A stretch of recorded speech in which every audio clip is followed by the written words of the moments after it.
যদি কেউ তোমার এক গালে চড় মারে তাহলে তার আর এক গাল আগিয়ে দাও। কথাটা তো সুন্দর, ঠিক না? একটা কথা আমাদের বুঝতে হবে, মানবতার জন্য ভালো শিক্ষা অনেকেই দিয়েছেন।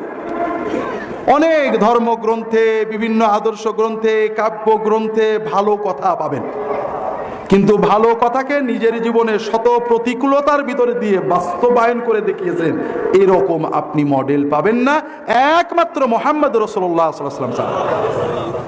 বাইবেলে অনেক ভালো কথা আছে, অত্যন্ত ভালো ভালো কথা আছে। যেমন যীশু খ্রিস্ট বলছেন, ডোন্ট রেজিস্ট এভিল, দুষ্ট খারাপ লোককে প্রতিরোধ করো না। যদি কেউ তোমার এক গালে চড় মারে তাহলে তার আর এক গাল আগিয়ে দাও। কথাটা তো সুন্দর, ঠিক না?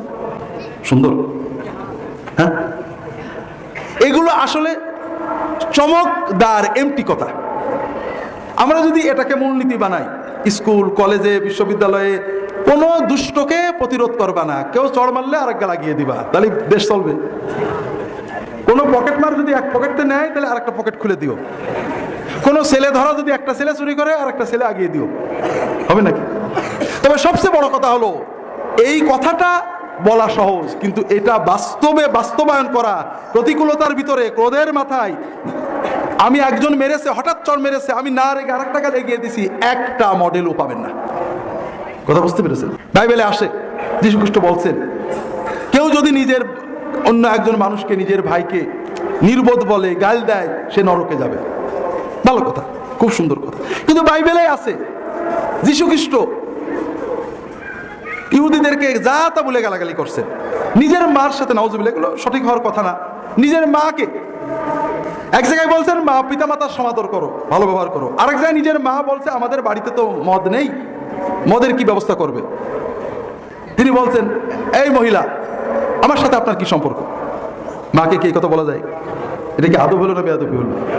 তো এইটুকুর আগে যদি আমি এত নিয়ন্ত্রণ হারিয়ে ফেলি, তাহলে তো এটা মডেল হলো না। কথা ভালো হলো, মডেল হলো না। কথা কি বুঝতে পেরেছেন? আমরা জানি না কিভাবে ইনজিল লেখকরা এগুলো লিখেছেন। আমরা বিশ্বাস করি ঈসা আলাইহিস সালাম কখনো এইরকম কাজ করতে পারেন না। তবে সেটা বলছি না, প্রত্যেক নবী পয়গম্বর ভালো কাজ করেছেন, কিন্তু মডেলটা আমাদের সামনে থেকে হারিয়ে গেছে। মুহাম্মদ সাল্লাল্লাহু আলাইহি ওয়াসাল্লামের মডেল আমাদের সামনে রয়েছে। শুধু এর আগের কথাটা আপনাদের বলছি, ভালো আচরণের কথা।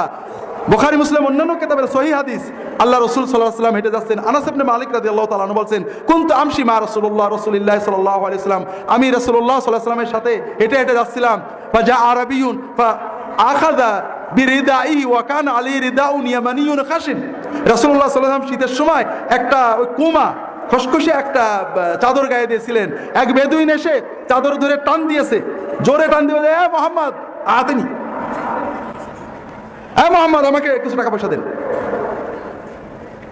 আনাস বলছেন, আইতু আন্না রাসূলুল্লাহ সাল্লাল্লাহু আলাইহি ওয়াসাল্লাম আসরা আলাইহিল জাযব, রাসূলুল্লাহ সাল্লাল্লাহু আলাইহি ওয়াসাল্লাম এই ঘাড়ের কাছে চাদরের টান লেগে নুনসা লুটে একবার লাল হয়ে গেছে। রাসূলুল্লাহ তাকালেন, ফাদাহিকা, কি করলেন? হেসে উঠলেন। রাসূলুল্লাহ তাকালেন, হেসে উঠলেন এবং বললেন, এই বেচারাকে কি চায় ওকে দাও। ওয়া আমারাল্লাহু বিল আতা। কথা বুঝেননি? আল্লাহু আকবার। পারবেন আপনি? রাসূলুল্লাহ সাল্লাল্লাহু আলাইহি ওয়াসাল্লামের মডেল যখন চেতনা করবেন যে তিনি যদি মানুষ হয়ে এটা পারেন, আমি কেন পারবো না, তখন আপনি পারবেন। কথা বুঝতে পেরেছেন?